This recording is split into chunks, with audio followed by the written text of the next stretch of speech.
নমস্কার, আমার চ্যানেলে সবাইকে স্বাগত জানাই। আজ এই নতুন ভিডিওয়ে আমি বলবো নীল পূজা বা নীলষষ্ঠীর কথা। নীল পূজা বা নীলষষ্ঠী হলো সনাতন বঙ্গীয়দের এক অত্যন্ত তাৎপর্যপূর্ণ ধর্মীয় লোকোৎসব, যা মূলত ভগবান মহাদেবের উদ্দেশ্যে নিবেদিত। প্রসঙ্গত উল্লেখ্য, এই নীল পূজা বা নীলষষ্ঠী ষষ্ঠী তিথিতে পালিত হয় না, অর্থাৎ অন্যান্য ষষ্ঠীর মতো এটি কোনো ষষ্ঠীর দিন পালন করা হয় না, এটি সংক্রান্তির আগের দিন হয়।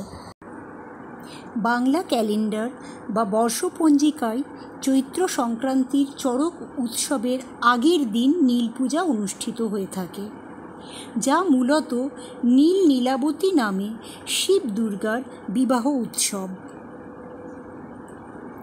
তবে একটি ভিন্ন মতও রয়েছে। মতান্তরে দেবী ষষ্ঠী নিঃসন্তান এক ব্রাহ্মণ দম্পতিকে চৈত্র সংক্রান্তির আগের দিন উপবাসে থেকে ভক্তি ভরে দেবী নীলচণ্ডিকা পার্বতীর পুজো করে মহাদেব নীলের ঘরে সন্ধ্যায় বাতি দিয়ে উপবাস ও ব্রত ভঙ্গ করার আদেশ দেন, যাতে তারা সুস্থ ও দীর্ঘায়ুযুক্ত সন্তান লাভ করতে পারেন। তখন থেকেই এই পূজার প্রচলন। হিন্দু মায়েরা সন্তানের মঙ্গল কামনায় সন্তানের নিরোগ সুস্থ জীবন প্রার্থনা করে নীল ষষ্ঠী ব্রত পালন করেন। নীল পূজার রীতি। নীল বা নীলকণ্ঠ মহাদেব শিবের অপর নাম। সেই নীল বা শিবের সাথে নীলচণ্ডিকা বা নীলাবতী পরমেশ্বরীর বিয়ে উপলক্ষে লৌকিক আচার অনুষ্ঠান সংঘটিত হয়। পুরাণ অনুসারে দক্ষযজ্ঞে দেহত্যাগের পর শিবজায়া সতী পুনরায় সুন্দরী কন্যারূপে নীলোধ্বজ রাজার বিল্ববনে আবির্ভূত হন। রাজা তাকে নিজ কন্যারূপে লালন পালন করে শিবের সাথে বিয়ে দেন। বাসর ঘরে নীলাবতী শিবকে মোহিত করেন এবং পরে মক্ষীপরব ধারণ করে ফুলের সঙ্গে জলে নিক্ষিপ্ত হয়ে মৃত্যুবরণ করেন। রাজা রানীও শোকে প্রাণ বিসর্জন দেন। নীল পুজো শিব ও নীলাবতীরই বিবাহ অনুষ্ঠানের স্মারক। নিম বা বেল কাঠ থেকে নীলের মূর্তি তৈরি করা হয়। চৈত্র সংক্রান্তির বেশ আগেই নীলকে মণ্ডপ থেকে নিচে নামানো হয়। নীল পূজার আগের দিন অধিক রাত্রে হয় হাজরা পূজা, অর্থাৎ বিয়ে উপলক্ষে সকল দেবতাকে আমন্ত্রণ করা হয়। এই পূজায় শিবের চেলা বা ভূত প্রেতের দেবতাকে পোড়া শোল মাছের ভোগ দেওয়া হয়। পরদিন নীল পূজার সময় নীলকে গঙ্গা জলে স্নান করিয়ে নতুন লাল শালু কাপড় পরিয়ে অন্তত পক্ষে 7টি বাড়িতে নীলকে ঘোরানো হয়। নীল সন্ন্যাসীরা এই রকম লাল কাপড় পরে পাগড়ি, মাথায় গলায় রুদ্রাক্ষমালা ও হাতে ত্রিশূল নিয়ে নীলকে সঙ্গে করে এই মিছিল করেন। এদের দলপতিকে বলা হয় বালা। সাথে থাকে ঢাক ঢোল, বাঁশি বাজনদারের দল এবং কাল্পনিক শিব দুর্গার সাজে সঙ্গেরা। গৃহস্থ মহিলারা উঠানে আলপনা দিয়ে নীলকে আহ্বান করে বরাসনে বসিয়ে তার মাথায় তেল সিঁদুর পরিয়ে দেন। এরপর নীলের গান শুরু হয়। এখানে নীল পূজার যে পৌরাণিক ইতিহাস বর্ণনা করা হলো, এখনও গ্রাম বাংলার বহু স্থানে এই রীতি পালন করা হয়। চৈত্র মাসের মাঝখানের দিনগুলির থেকে চৈত্র সংক্রান্তির আগের দিন নীল অবধি এই প্রথা এখনও বহু স্থানে পালিত হয়। শুনো সবে মন দিয়ে হইবে শিবের বিয়ে, কৈলাসেতে হবে অধিবাস। ও তাতে নারদ করে আনাগোনা, কৈলাসে বিয়ার ঘটনা। বাজে কাশি বাঁশি মোহন বাঁশরি।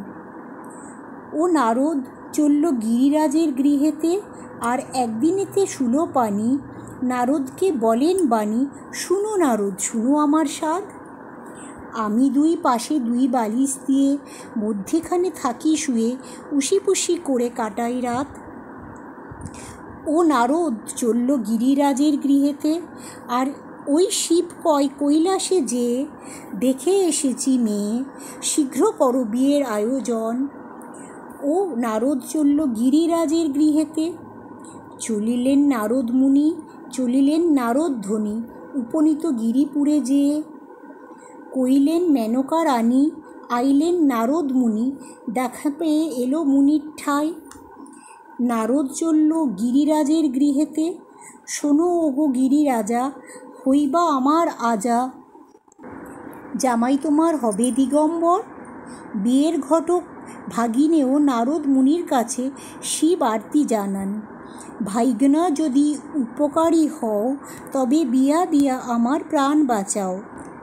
বিয়ের পর নীলের গানে থাকে সংসারী হরপার্বতীর কথা, শিবের কৃষিকাজ, গৌরীর শাখা পড়া প্রভৃতি, এবং ভিখারি শিবের সঙ্গে অন্নপূর্ণা শিবানীর দান্দিক সহাবস্থানের কাহিনী। গানের প্রথম অংশ দলপতি বালারা এবং পরবর্তী অংশ অন্য নীল সন্ন্যাসীরা গেয়ে থাকেন। গানের শেষে গৃহস্থরা সন্ন্যাসীদের চাল পয়সা ফল প্রভৃতি ভিক্ষাস্বরূপ দেয়। ওই দিন সন্তানবতী হিন্দু নারীরা সারাদিন উপোস রেখে সন্তানের আয়ু বৃদ্ধি কামনায় নীল ষষ্ঠীর ব্রত করে। নীল পূজার পর সন্ধ্যাবেলায় শিব মন্দিরে বাতি দিয়ে ব্রত ভঙ্গ করে বা জলগ্রহণ করে। প্রসঙ্গত এই ভিডিওয় যেসব তথ্য দেওয়া হয়েছে সেই তথ্যসূত্র বাংলার লোকসংস্কৃতির বিশ্বকোষ এবং বাংলার লৌকিক ধর্মসঙ্গীত, এই দুটি গ্রন্থ। এইবার নীল পূজার ইতিহাস থেকে আসি নীল পূজার প্রয়োজনীয় উপকরণ বা আয়োজনে। কিভাবে আমরা নীল পুজো করব সংক্ষেপে সে কথাই এবার বলবো। পবিত্র ও পুণ্যদায়ী নীল ষষ্ঠীতে প্রথমে শিব অর্থাৎ মহাদেবের অভিষেক করা হয়।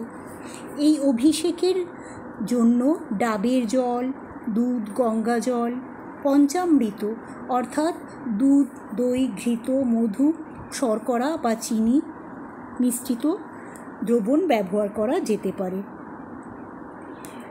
ফুল হিসেবে মহাদেবকে আকন্দ ফুলের মালা দেয়া যায়। এছাড়া ধূত্র ফুল, ফল, নীলকণ্ঠ ফুল এই সবই দেয়া যেতে পারে। অবশ্যই এই পূজায় বেলপাতা লাগে, কারণ আমরা জানি বেলপাতা মহাদেবের অত্যন্ত প্রিয়। নীল অপরাজিতা বা নীলকণ্ঠ ফুলের মালা, আকন্দ ফুলের মালা এইসব মহাদেবের জন্য প্রয়োজন। মহাদেবকে বেলপাতা বিজোড় সংখ্যায় নিবেদন করতে হবে, অর্থাৎ 3, 5, 7 বা 9 সংখ্যায়। বেলপাতা যেন অবশ্যই 3 পাতা বা ত্রিপত্র বিশিষ্ট হয়। বেলপাতা যেন ছেঁড়া ফাটা না থাকে। অখণ্ড বেলপাতা নিবেদন করতে হবে। বিশেষ নিয়মে দিতে হবে বেলপাতা। দেখতে হবে যেন বেলপাতার মসৃণ দিকটি শিবলিঙ্গকে স্পর্শ করে থাকে। মহাদেবকে আকন্দ ফুল, নীল অপরাজিতা এবং হলদে কলকে ফুল দেয়া যেতে পারে। ধূত্রা ফুল এবং ধূত্রা ফলও শিবের অত্যন্ত প্রিয় বলে কথিত। দেবী নীল চণ্ডিকাকে নিবেদন করতে হবে রঙিন ফুল এবং দেবী ষষ্ঠীকে নিবেদন করতে হবে সাদা ফুল ও বোঁটা বা বৃন্ত সহ একটি গোটা কাঁচা আম। নীল ষষ্ঠীতে 3 বার পুষ্পাঞ্জলি নিবেদন করা উচিত। প্রথমবার নীলকণ্ঠ মহাদেব, তারপর রঙিন ফুল ও বেলপাতায় দেবী নীল চণ্ডিকা এবং তৃতীয়বার পুষ্পাঞ্জলি দিতে হয় মা ষষ্ঠীকে।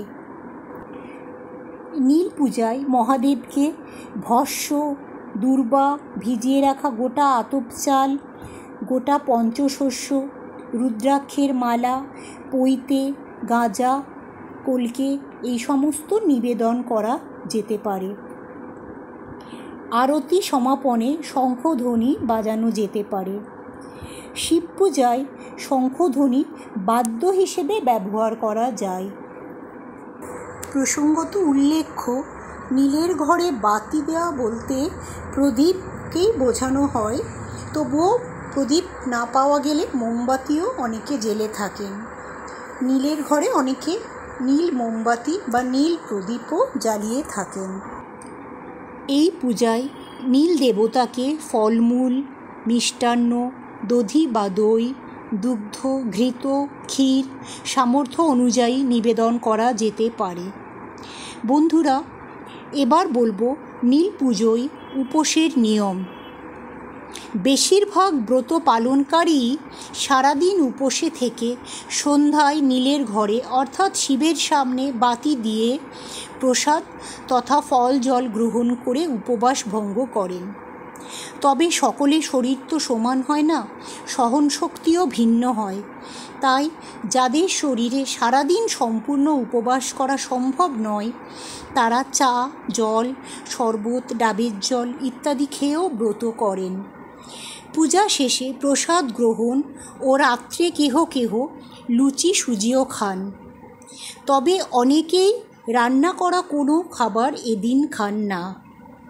যারা রান্না করা খাবার খান তারা সাধারণ নুন বা লবণের পরিবর্তে সৈন্ধব লবণ ব্যবহার করতে পারেন।